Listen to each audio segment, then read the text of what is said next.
이 대선은 이낙연 캠프에서는요, 이 선대위원장인 서른 더불어민주당 의원이 또 나서서 역공을 시작을 했습니다. 그러니까 서른 의원이요, 한 인터뷰에 출연해서 이재명 지사의 형수 욕설을 들어보셨냐? 라면서 이재명 형수 욕설 이 파일 새로 공개된 그 얘기를 다시 또 끄집어냈거든요. 그러니까 사실 뭐 지금 이낙연 대표 캠프에서는 가장 이슈화하고 있는 게 바로 저 형수 욕설이죠.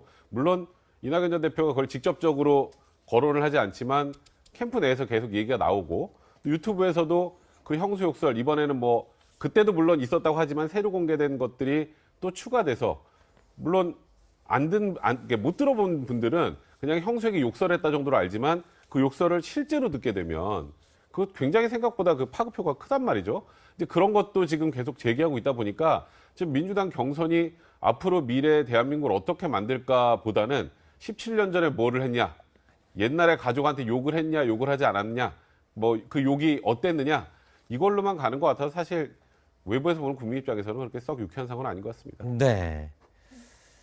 자, 뭐 한편 이재명 지사가요, 공개적인 자리에서 이런 얘기까지 했어요. 그러니까 이 속된 표현으로 조폭들도 가족은 안 건드리는데 이 아내 이야기로 공격을 하는 것 자체는 도저히 참을 수가 없다. 이렇게 얘기를 하기도 했고요. 이뿐만이 아닙니다. 이재명 지사는요, 아내가 이 해경군 김씨 사건을 겪은 게 이 본인과 결혼한 죄다. 뭐 이렇게까지 얘기를 하면서 이 가족 이야기가 나오는 것에 대해서는 굉장히 예민하게 지금 방어를 하고 있습니다.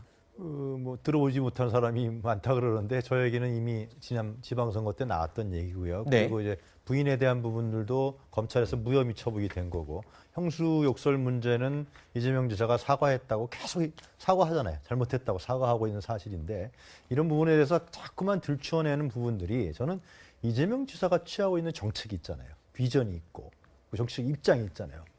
이런 걸 제대로 파헤치지 못하는 하나의 국민들에게 헷갈리게 하는 요소다. 그리고 자꾸만 이런 부분을 들춰내는 것이 결국은 정치판에 어떤 의미가 있느냐. 다른 후보들은 없느냐. 도덕군자가 어디 있겠어요. 네. 이런 가족 문제라든가 이런 부분들은 정리가 됐다 그러면은 법원에서 검찰에서 정리가 됐고 개인이 사과했다 그러면은 그런 걸 알고 그렇게 했다라는 것을 정리하는 것이 맞고 이재명 지사가 무엇이 문제인지 정책에 있어서 정치적 태도에서 무엇이 문제인지 이거를 집중적으로 얘기하는 것이 맞다라는 생각이 듭니다. 예. 자, 최근에 이재명 지사가 이 형수에게 욕설을 하는 내용이 담긴 새로운 음성 파일이 공개가 됐죠. 이를 두고도 이재명 지사와 이낙연 전 대표 측 공방이 계속 벌어지고 있습니다. 해당 파일이 하루 만에 법원의 명령으로 차단됐다는 소식이 전해졌습니다. 그런데 이재명 지사는요, 전날 국회에서 법적 대응을 묻는 취재진의 질문에 제가 잘못한 일인데 무슨 법적 조치를 하겠냐라고 대답한 적이 있거든요.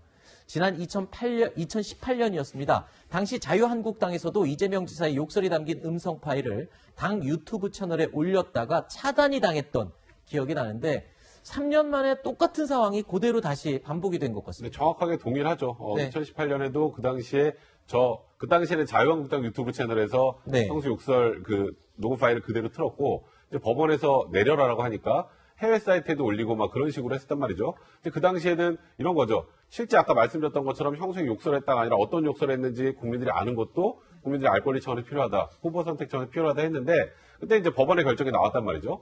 근데 이번에 똑같습니다. 이번에는 이제 당 바깥에 반대당에서 한 게 아니라 그 어찌 보면은 소위 말하는 의심받는 건 이낙연 그 후보 측에서 올린 것처럼 지금 의심을 많이 하고 있는데 그 유튜브 채널에 올린 것도 하루 만에 조회수 10만 회면 굉장히 많습니다. 네. 근데 다시 이제 똑같이 법원 명령으로 차단이 된 그런 상황입니다. 네.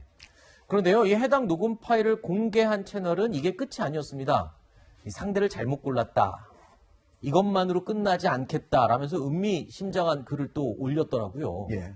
사실 저 사이트가 네. 10년 전에 만들어진 사이트거든요. 네. 거의 관심을 못 받았어요. 지금까지 총 조회수가 150만 조이니까 네. 별로 관심을 못 받았던 건데 들어가 보시면 알겠지만 이제 이낙연 후보에 대해서는 좀 좋은 글들이 동영상이 많이 있고 그런 상황에서 저게 올라온 거란 말이에요. 그러니까 그 뭔가 그쪽에서 이게 좀 그걸 저걸 올리라고 하니까 올린 거 아닌가 이렇게 의혹을 그런 살만한 내용이고 또 게다가 저걸 이제 01이라고 돼 있잖아요. 네. 앞으로도 지금 계속 02, 03 갈 가능성이 있다는 얘기고 또 거기다가 우리 가만히 있지 않겠다 또 앞으로 올리겠다라고 얘기를 했기 네. 때문에 법원에서 그걸 이렇게 계속적으로 함에도 불구하고 앞으로도 계속적으로 이재명 기자의 가족과 관련된 욕설 그런 동영상들은 줄기차게 올라올 가능성이 있어 보입니다. 네.